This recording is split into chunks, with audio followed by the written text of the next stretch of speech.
नमस्कार,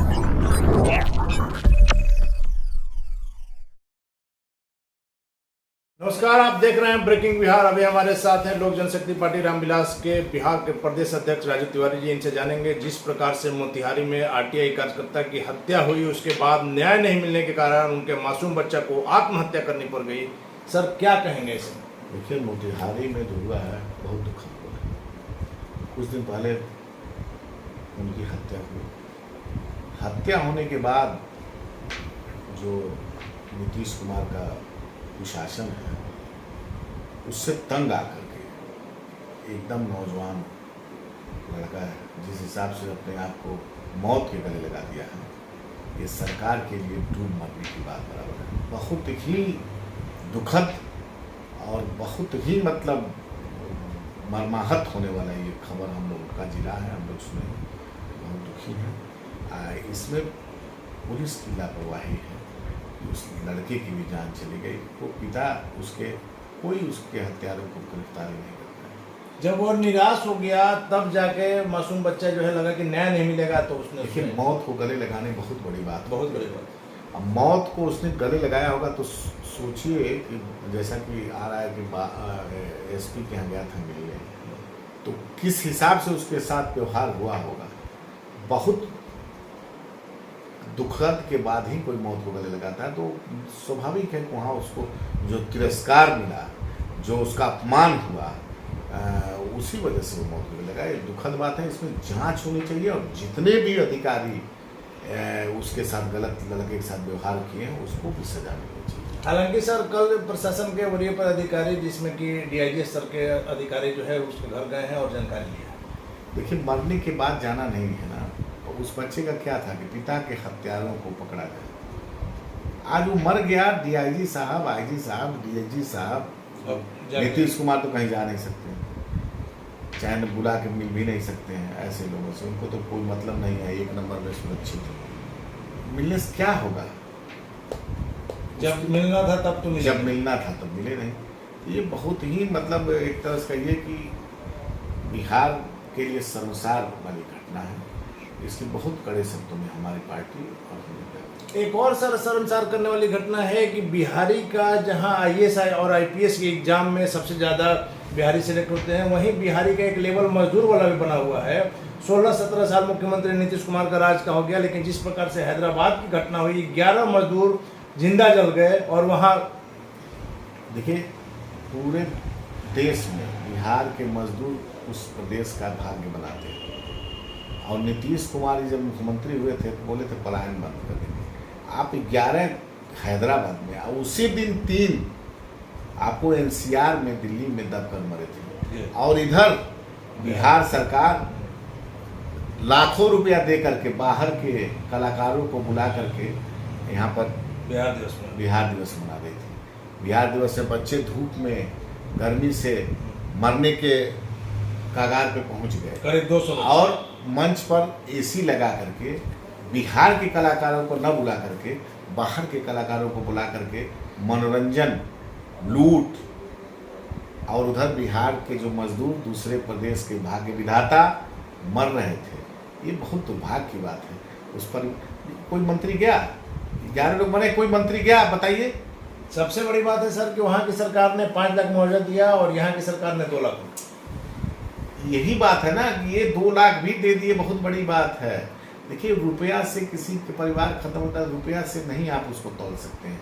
उसके दुख में आप शरीक होइए, आप जाइए, आप सरकार हैं। आप कोई बीमार पड़ता है तो उसके यहाँ जाने से थोड़ी ना ठीक हो जाता है, लेकिन वो अपनापन दिखना चाहिए कि हमारा सरकार, मेरे प्रदेश की सरकार मेरे दुख में मेरे साथ। बिहार सरकार का कोई मंत्री भी नहीं गया, मुख्यमंत्री तो सवाल है छोड़। सर, बिहार के राजनीतिक हालात इन दिनों जिस प्रकार तेजी से बदल रहे हैं, वैसे में आप क्या कहेंगे? आप लोग शुरू से कहते आए हैं कि यहाँ जो सरकार है वो पूरी टर्म पूरा नहीं कर पाएगी मध्यावधि चुनाव से। एक सांसद छेदी पासवान जी थे, एक बात बोले थे, बहुत सटीक बोले थे, भले उसको आप लोग अन्यथा लीजिए, कि नीतीश कुमार को अपने गद्दी कुर्सी बचाने के लिए अगर दाऊद इब्राहिम से भी समझौता करना पड़े तो कर सकते। बड़ा हास्यास्पद था लेकिन सटीक था। इनको अपने कुर्सी से, देखिए ये इनका नाम, हम लोग उस भाषा का प्रयोग नहीं करते हैं पलटू राम वाला, लेकिन ये बात सत्य है कि ये कुछ भी कर सकते हैं। जिसके चेहरे से, जिसके हाथ में हाथ फोटो लग गया था तो ये कोप भाजक हो गए थे भारतीय जनता पार्टी पर, और आज कल परसों की स्थिति आप देख ही रहे होंगे कि ये कुर्सी बचाने के लिए दुनिया में किसी से समझौता कर सकते हैं, गिर सकते हैं अपने कुर्सी के लिए। सर इसी बात पर आएंगे कि योगी आदित्यनाथ के शपथ ग्रहण समारोह में जिस प्रकार से तस्वीरें आई उस पर क्या कहें? आप एक चीज बताइए, उत्तर प्रदेश में इनके राष्ट्रीय अध्यक्ष रोज धमकी देते थे ललन बाबू, और इनको 15 सीट चाहिए, 30 सीट चाहिए, 5 सीट चाहिए। भारतीय जनता पार्टी ने वहाँ सीट नहीं दिया। जहाँ भी लड़े, एक जगह को छोड़ दीजिए तो हजारों वोट का बोहनी नहीं हुआ। अब किस तरह से कई सीटों पे लड़े, पता नहीं कितने सीट पे लड़े, हमको याद नहीं है, लेकिन दर्जनों सैकड़ों भी कर सकते हैं, 400 की लड़े, और कहीं भी 1000 वोट क्रॉस नहीं किए। ऐसी परिस्थिति में सब जगह तो भारतीय जनता पार्टी खिलाफ लड़े ना, कि किस मुंह से गए और किस अंदाज में वहाँ मिले, ये वो इनसे ज़्यादा वोट तो सर नोटा में गया है। देखिए अब इस पर जाना ही बेकार है। ये कुर्सी बचाने के लिए कुछ भी कर सकते हैं, अपनी कुर्सी से प्रेम है, इनको डर है कि कुर्सी से हम हटेंगे तो मेरे खिलाफ घोटालों की जांच होगी, मैं जेल न चला जाऊं। ये मुख्यमंत्री जी हमारे जो हैं बहुत मतलब समय पर अच्छी राजनीति करते हैं। ये कहीं न कहीं अपने आप को सुरक्षित करना चाहते हैं। जैसे मान लीजिए कोई राष्ट्रपति बनना है, कोई प्रधानमंत्री बनना है, तो उपराष्ट्रपति का नाम आ रहा है, तो देखिए क्या होने वाला है। लेकिन बिहार में मैं फिर एक बार कहता हूँ कि मेरे नेता चिराग पासवान जी जो बोले हैं, बिहार में मध्यावधि चुनाव होना निश्चित है।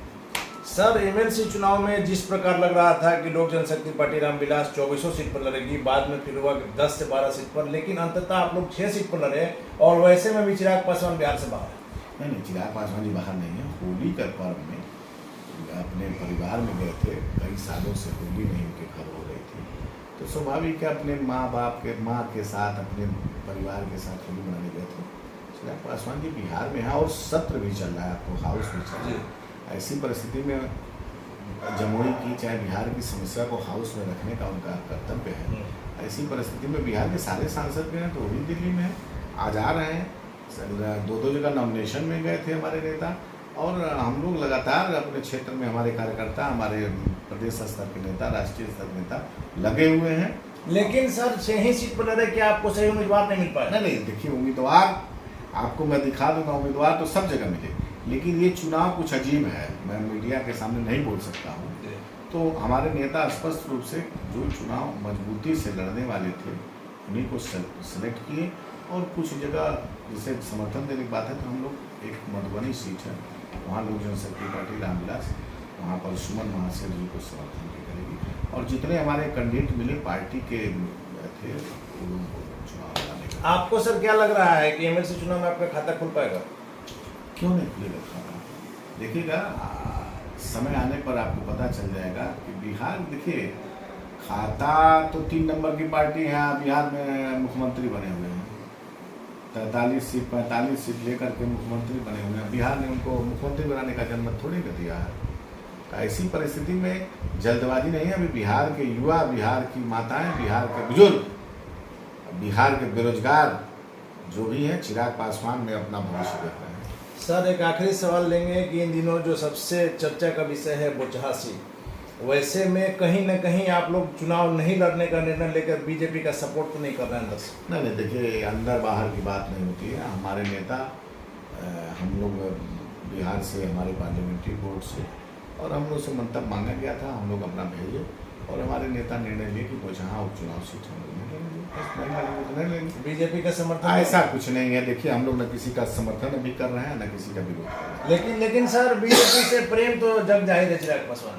देखिए प्रेम, अब केंद्र में प्रधानमंत्री जी का अच्छा काम जो है, आपको याद होगा कि जब हमारे संस्थापक स्वर्गीय रामविलास पासवान जी थे, तो ये जो मुफ्त राशन कोरोना काल में मिला है, उनका प्रस्ताव था प्रधानमंत्री जी को। जी।